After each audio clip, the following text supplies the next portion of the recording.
ไปลินสวรรค์ผู้ใดไปจะถามบอลลี่แล้วจะถามใครแล้วนั่งพาบรีมาแล้วถามเราบรีสิองกบมาโอ้ปันประตูไปต้องถามบอลลี่ไปนำกันบ่แม่ไล่บ่ไปนำกันถอยทางเนี่ยคือว่ามาแล้วอย่างมากจะบ่ได้สังเกตการมาบ่ได้วางเบิ่งรายละเอียดนะไปเบิ่งว่าคิดว่ามันบ่ได้แนมใกล้แนมมันใกล้ๆในคำว่าตัวใดผิดพลาดอาการขัดตรงบกพร่องพอห้องนี่คือว่ามันแล้วเลยขอโทษและอันที่ว่าโดยท่านมาห้องบุญทวีนี่เฮาก็สิได้แก้มือใหม่เนาะแก้มือใหม่ห้องนี้ก็มันแล้วมันฮอดคันนี่แล้วพี่น้องเอ้ยเนาะทางภาษาเหมือนกันก็บ่เป็นหยังดอกพี่น้องเอ้ยเนาะมันก็เข้าสากมุมแต่ว่าลายไกลซื้อแม่ครับแขกก็มันได้แล้วภาษาเลยเนาะมันทุกคนมีความผิดพลาดก็มีแต่ทางบรรยุกับขอโทษขออภัยทางแทนผู้สร้างนำเด้อพี่น้องเด้อเนาะอันที่ลายมันบ่อยากตรงกันปานใดก็บ่เป็นหยังดอกนะพี่น้องเนาะมันก็สิว่าเรื่องนักก็บ่นักเรื่องเบาก็บ่เบานะพี่น้องเอ้ยเนาะก็มีแต่ห้องใหม่เนาะพ่อช่างเนาะแก้มือใหม่บ่เป็นหยังมันไปอยู่ของการดับเพจใหญ่โดยพอดีหาทางเนาะเป็นทางสุดเจ้าแก่แล้วโดยมีแต่ค่าสร้างเฮามอบให้ทางบาลีเด้อค่าทาสีเด้ออ้ายเลยได้บัดนี้เป็นยังอยากหนุ่มอยู่ยังอยากหนุ่มอยู่หักโดยรวมงามพอเนาะเดี๋ยวมีแต่เก็บงานเล็กๆน้อยๆพี่น้องเลยเดี๋ยวก็งามเลยถ้าวงกบมันน้อยมันยังเฮาได้เก็บโด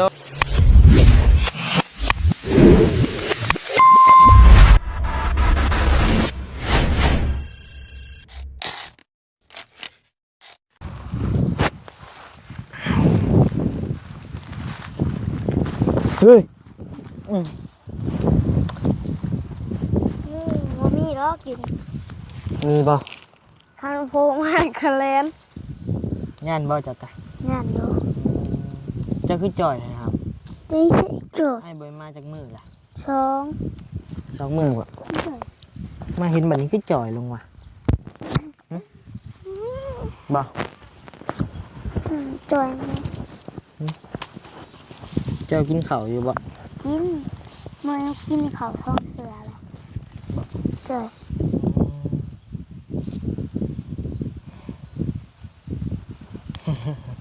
บ่ได้มีขึ้นไปแล้ว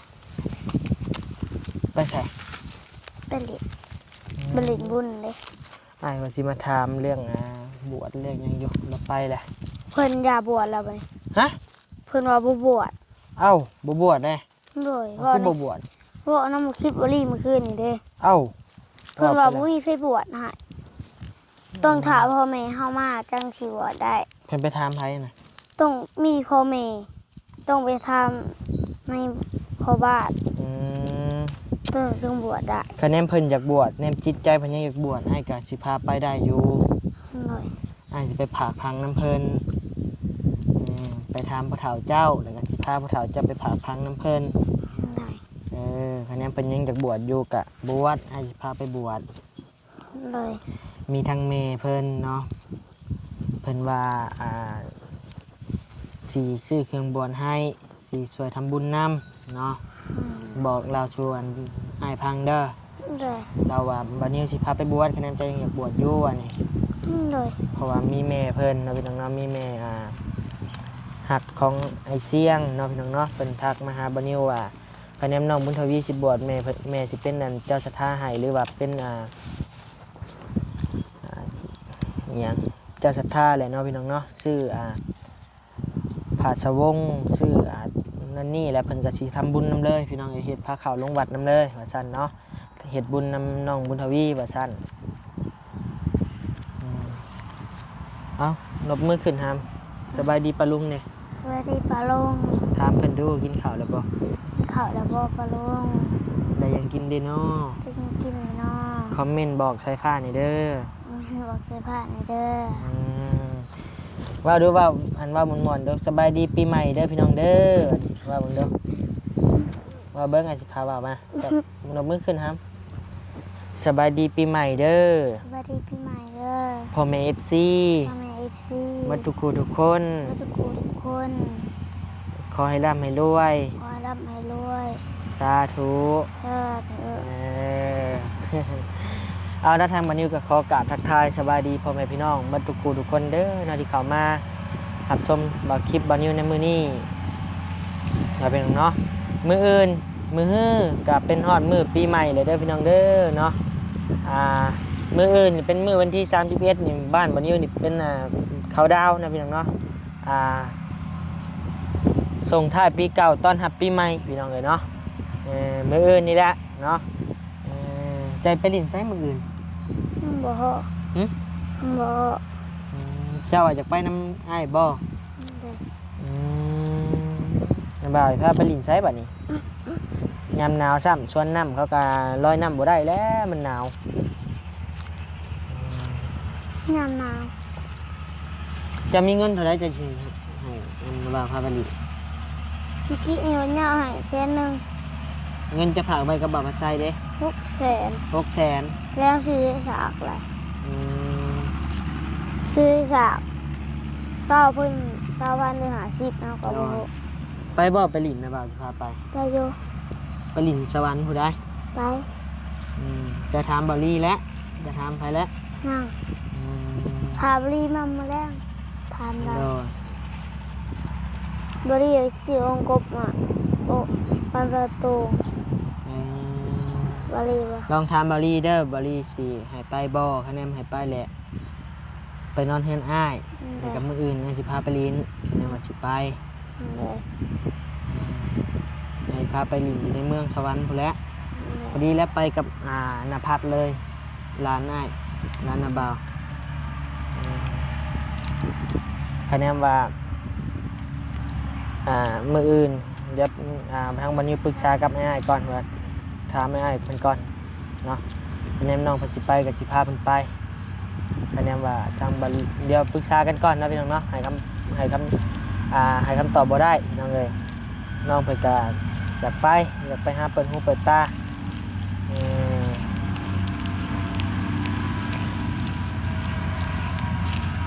บนทีวีบอกให้ขี่รถถีบไปเอาบนทีวีอ่ะให้ขี่รถถีบเขาไปบุ่นมึง ไปเห็นยังบ่ไปก็อย่าบุญน่ะเด้อ เลย คะแนนอยากไปลิ้นน้ำนาบ่าวเด้อ บุ่นอยู่ในบ้านครับจนมื้อวันที่เก้า ส่งเสื้อซักเลยบ่สิไปลิ้นนะ สักไหนแล้ว ใส่เสื้อแล้วราคาแพงๆเด้อไปเด้อตัวแม่สั่งมาให้เด้อ เลยเอาป่ายออกไปเลย เอาไปออกหมดแล้ว เลย ยามันแล้วป้ายซื่อ โชค เอาเนาะพี่น้องเนาะทางบ่นิวกลับมาเยี่ยมมายามน้องสายฟ้ามื้อนี้พี่น้องเอ้ยเนาะสิเข้าไปเบิ่งเรื่องเมืองซ่านน้องสายฟ้าก่อนไปฮอดคันได้แหละพี่น้องเอ้ย ไป เนาะ ขึ้นไปหารถก่อนนะ มันยัง ไปรถเจ้าก่อนนะขับรถไปจอดอยู่พุ่นนะ บ่นะ จะขี่รถแล้วตอนนี้นะ บ่ พาไปแน่ อือ เอาไปแน่พาไปแน่ บ่ จะขี่รถแล้ว บ่ เลย บ่ให้ไปใกล้รถ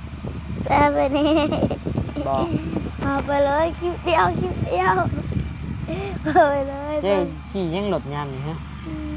บ่ เด็กควายเด็กขี่ ที่บ้านขี่รถ ไป พี่น้องเอ้ยไปมีแต่เขาไปเบิ่งให้เมืองซ่านน้องมันก่อนนะพี่น้องเนาะเด้อ เกือบอ้ว ไป คลิปเดียว เบิ่งพ่อช่างก่อนเป็นเฮ็ดหยังเฮือนจะสิแล้วเลยยังบ่มาเบิ่งอยู่ว้ายงู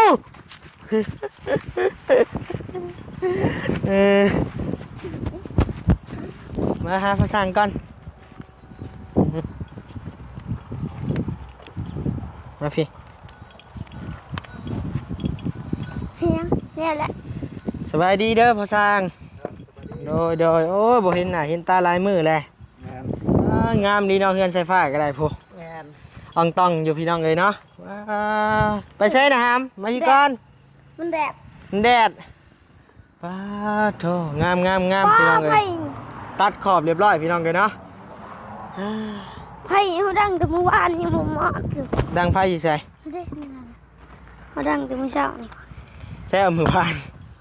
เมื่อเช้า เอ นี่ องามได้พี่น้องเลยเนาะสีนี่ก็ได้ เดี๋ยวต่อไป ตัดกันกับตัวเทิงเลยตัวเทิงพุ่นตัวนี้เดี๋ยวขอบเส้นนี่เส้นประมาณ3 นิ้วนี่ค่ะจะเป็นสีขาวพี่น้องเลย ยิง เฮาว่าย าว เป็ เล น ย หวัดดีกว่าเฮือนเฮา เพื่ นี่ เดี๋ยวบอลลี่เพิ่นซื้อมา เฮือนเฮานี่เป็นหวัดแล้ว ฮะ เฮือนเฮาเป็นหวัด เป็นหวัดได้น่ะบ่ เศษมันหลายโพด เส้นมันลายโหด เลย เส้นลายแล้งาม ไปต่อไป พักเจ้าคือตายไปเลยครับ อ่ะ ใช้เอาเพื่องออก เฮานี่แหละ เพื่อออก เกี่ยวห้องหมอบ่ เป็นไก่ชะ เฮานี่เอาออก ไก่ซะไอเบิ่งนี่ ไก่ชาไม่หนึ่งแล้วเอาไปฮุบออกแน่ ไอเบิ่งนี่ไก่ซะ แล้วได้เฮาฮุบออกมาไว้อย่างเนี้ย จะฮุบออกมาบ่ตัวนี้ เลยบ่เกี่ยวบ่จะฮุบออกมา ใช่คือว่าเห็นพ่อช่างปูกระหลอกกระโลเลยปะไปเบิ่งปะเออ อ้าวติดต่อติดต่อบ่สิเนาะ แล้วเลยบ่ฮอดคันได้แหละพี่น้องเอ้ย แล้วของเฮา ของเจ้าแล้วเลย ของเฮาสิ ใช นะ ่เบิ่งของคนแล้วของคนอันนั้นโอ้พี่น้องเอ้ย ยิ่งแต่ในขอบนิดหน่อยแล้วเฮา ยังเหลือแต่ทั้งขอบมันเนาะ เลย เอาย่างได้แล้วบ่นี่ ได้เลยเลย ขึ้นย่างได้แล้ว เลย เบิ่งเสียตีนก่อนงามงามเอ้าเบิ่งนั่นยังเหมือนปูใหม่บ่ย่างได้อยู่บ่น่ะ ได้ อืม บ่ได้ยางได้แล้วตัวนี้ก็ยางได้แล้ว โดย มื้อแรกเฮาสิเคยเขามานอนด้วยแหละ ยังเละยังบ่แล้วช่างทางข้างมัน อย่างมันถึงขังมันเขานอนได้แล้ว บ่พึ่งให้เข้าได้เออ แป๊บ เออ มันเกิดไปสั่งเห็ดแล้วเลยมันในห้องค่ะ แต่ว่าเนาะพี่น้องเนาะ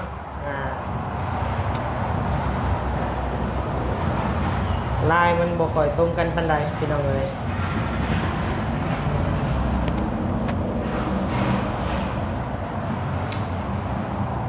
พี่น้องเอ้ยเนาะเพราะว่าทางบานิวกะเบิ่งในคลิปบาลี่เนี่ยว่ามันใช่เนี่ยเนาะพี่น้องเนาะมันจะ ห้อง มีฟอร์เมเอฟซีตีท่วงมาลายเติบอยู่พี่น้องเลยเนาะเดี๋ยว เอาเนี่ย ฮะ เดี๋ยวมาเบิ่งห้องกันก่อนพี่น้องเอ้ย อืมโอเคอยู่ตัวนี้บ่เพิ่งเหยียบฮะมันจะแตก ตัวนี้ยังไม่ทันเหยียบได้เลยตัวนี้ กำลังดำเนินการตัวนี้เนาะพี่น้องเนาะพอสร้างมาพี่ฮามอ ลูก ยู่ เดี ดี ยว ๆตั้งใจแม่เตะหรือตะปูดิหาจะมาพี่แน่ ผู้ชายที่เห็นมาเกิดมา พี่น้องเอ้ย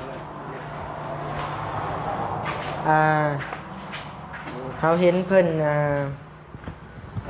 ติเตือนมาเนาะมาเขามานั่งในน้ำกันก็ได้นะเบิ่งมานั่งกะโลใหม่ก่อนมานั่งลงก็ได้ภาษา จะเห็นบอกโลสามเหลี่ยม กะโลสามเหลี่ยม นี่ดิ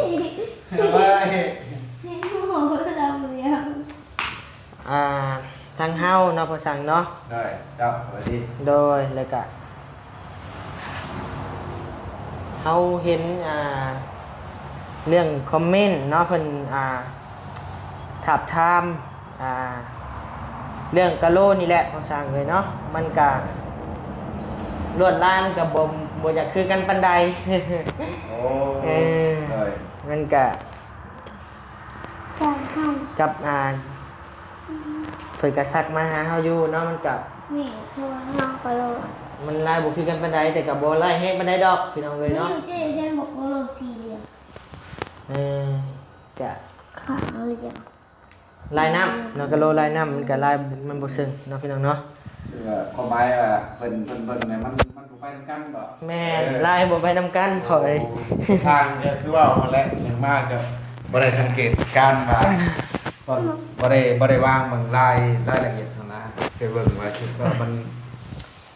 บ่ได้แนมไกลแนมมันใกล้ๆในคันว่าตัวใดผิดพลาดอาการขัดตกบกพร่องพอห้องนี่ถือว่ามันแล้วเลยขอโทษแล้วคันที่ว่า โดย คันว่าเฮาบุญทวีนี่เฮาก็สิได้ แก้มือใหม่เนาะ แก้มือใหม่ ห้องนี้ก็ มันแล้ว มันฮอดคันนี่แล้วพี่น้องเอ้ยเนาะทางภาษาเหมือนกันก็บ่เป็นหยังดอกพี่น้องเอ้ยเนาะมันก็เข้าสากมุมแต่ว่า โดย ลายไกลซื้อ แม่นแต่ เราเห็นระบบในนอน มันทุกคนมีความผิดพลาดแหละพี่น้องเอ้ยเนาะก็บ่เป็นหยังดอกพี่น้องเอ้ยเนาะ ภาษาเห็นระบบมันนอนนี่ บ่ปาก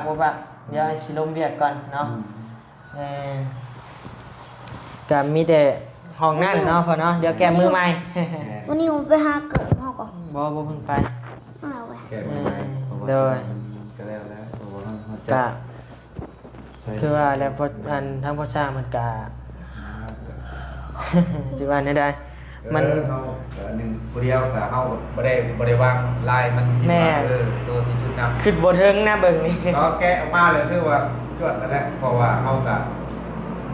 ปกติมันเป็นลายนี่คิดว่าบางเทื่อมันก็สิเป็นอยู่จุดไฟมันเราบ่ได้สังเกตว่าลายน้ำมันไปนำกันนะ โดย นั่นแหละขัดตกบกพร่องใดก็ขอโทษหลายๆเฉพาะห้องนี้เนาะ โดย ทางห้องหน้าก็คือสิบ่ให้เป็นต่อไป ก็บ่เป็นหยังนะพ่อเนาะทุกคนมันมีความผิดพลาด แม่น เพราะว่ามันก็เป็นลายรุ่นใหม่แน่พี่น้องเอ้ยเนาะ คือว่าห้องนอนนอกก็เพิ่นปูสาดปูหยังใส่ก็สิโอเคคันว่าเป็นห้องที่รับแขกก็มัน ได้แล้วพ่อช่างเลยเนาะมันทุกคนมีความผิดพลาดก็มีแต่ทางบ่นิวก็ขอโทษขออภัยทางแทนพ่อช่างนำเด้อพี่น้องเด้อเนาะที่ลายมันบ่อยากตรงกันปานใดก็บ่เป็นหยังดอกเนาะพี่น้องเนาะมันก็สิว่าเรื่องหนักก็บ่หนักเรื่องเบาก็บ่เบานะพี่น้องเอ้ยเนาะก็มีแต่ห้องใหม่เนาะพ่อช่างเนาะแก้มือใหม่บ่เป็นหยัง มันไปนำกันกับไปอยู่ของ ได้ การทำแผนช่องแผนนี่ก็คันสิแกะใหม่ก็ยันมันพังมัน แม่นคะแนนว่าแก้ใหม่มันสิแตกนะแต่ว่า มันก็เป็นบางแผนบางอย่างนั่นแหละ แต่ว่า แบิ่ง ข้าวมุ้งข้าวแจ้งก็โอเคอยู่พี่น้องเอ้ยมีแต่แจ้งนี่มันก็สิตัดเอากะโหลมาแปะใส่ เพราะว่าเฮาไล่ไปพุ่นเด้มันเต็มดู ก็ ผู้ใดสิ มีแต่ห้องนั่นเนาะ แม่น เฮ็ด ตามลาย จัดแจ้งดี แม่น ๆ เดี๋ยว ก็ ว่า บ่เป็นหยังครับพี่น้องเนาะ ครับ ก็ทุกคนมีความผิดพลาดกันได้หมดพี่น้องเอ้ยโอเคแล้วพอสั่งงามแล้วเนาะเรื่องมันเที่ยงนั่นนี่ก็โอเคอยู่เรื่องเที่ยงนี่ก็ได้ เออ เรื่องได้ระดับ มีแต่ปัดมันมีแต่แนวมันเจ้ามาเลยก็อย่าแนวย าแนวนี่ทั้งแม่เพิ่นว่าสิซื้อให้อยู่แต่ว่ายังบ่ได้ซื้อ โด เพิ่น ย ยังบ่ได้ส่งเงินมาให้ โดยเป็นหยังโทรศัพท์พ่อได้ครับ เด้อ ของ แล้วมีแต่เฮาซื้อโตติดฝามาอยู่กะโหลนี่เฮาซื้อมาเติมอยู่ อ๋อโดย ติดฝามัน เดี๋ยว แล้วพื้นแล้วก็ติดฝาบาดนี่ เดี๋ยว ไปเดี๋ยว เอ้ย ไปอันนั้นใหม่เดี๋ยวไปพอสั่งเด้อเนาะ จ้ะ บ่เป็นหยังดอกเนาะ บ่เป็นหยังเด้อได้แก้ได้ไหม โอ้ย ของใหม่ แก้มือใหม่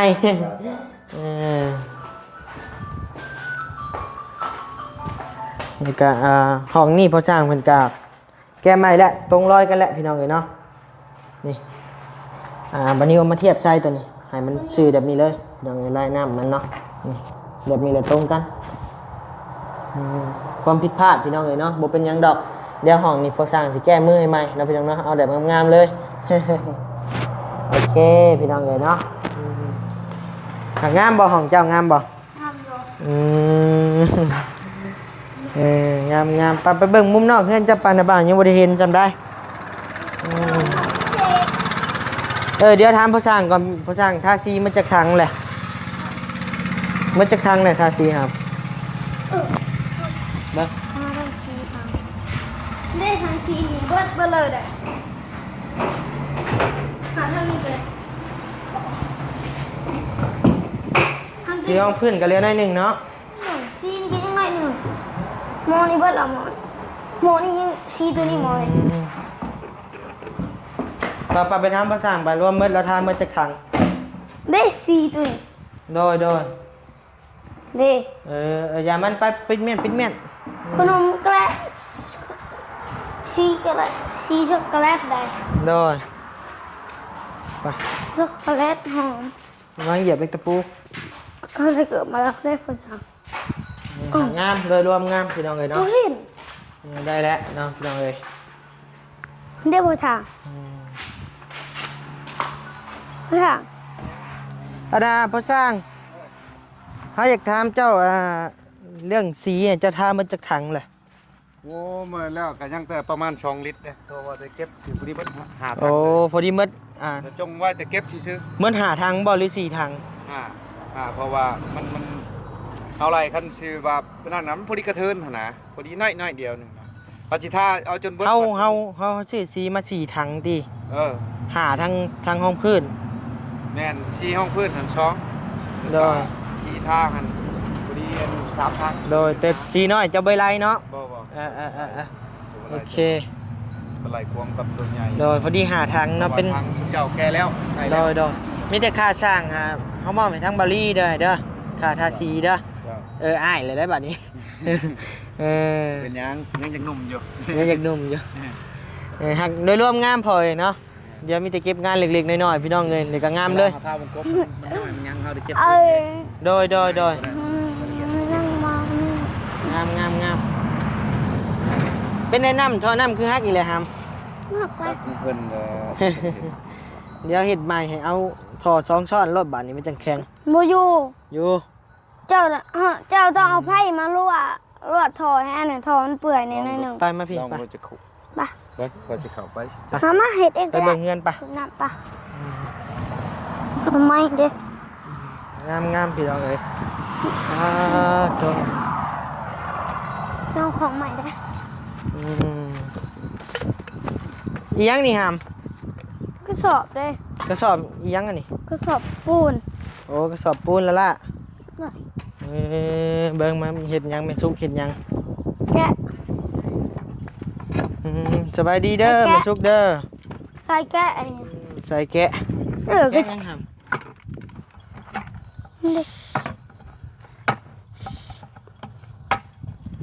สิว่าเจหันรถ ใช้ไปนั่งใกล้ๆกันเบิ่งดูมันบ่าวถ่ายรูปเอาเนี่ย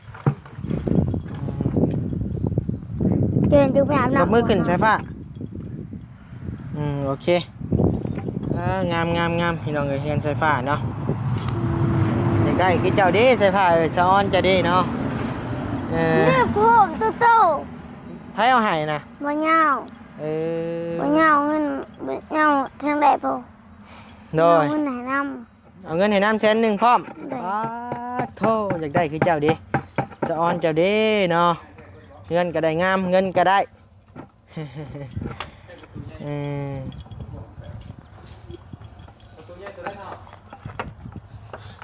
ยังแทกบ้านประตูบ่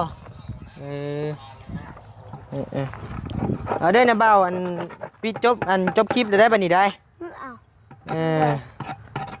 วันนี้ขึ้นมาบ่ ขึ้นมาอยู่ ได้ เอาอวยพรให้พ่อแม่พี่น้องเพิ่นแน่ ยังมันเก่าอีกละ อันเก่าเลยอวยพรเลย ขอบคุณเด้อนี่เจดีเลือกสกุลทุกคนใจดีแห้งต้องคิดจะได้ต้องไข่แบบนี้ปรารถนาสิ่งใดคือสิ่งนั้นแต่จิตแต่จนกำลังรวยถึงเนื้อลงใต้มีแต่คนหักคนแพงนะครับอย่าคองสาธุ สาธุเอาน้องทางบันนิวกับจะได้จบคลิปเพียงจำนี้เด้อพี่น้องเด้อเนาะเดี๋ยวพอกันใหม่ในคลิปหน้าพี่น้องเอ้ยอยู่ดีไม่แห้งพี่น้องเอ้ยร่ำรวยปีใหม่เด้อพี่น้องเด้อปีใหม่ปีเมือนพี่น้องเอ้ยย่ำเข้าปี 2026 แล้วพี่น้องเอ้ยเนาะโดยบ๊ายบาย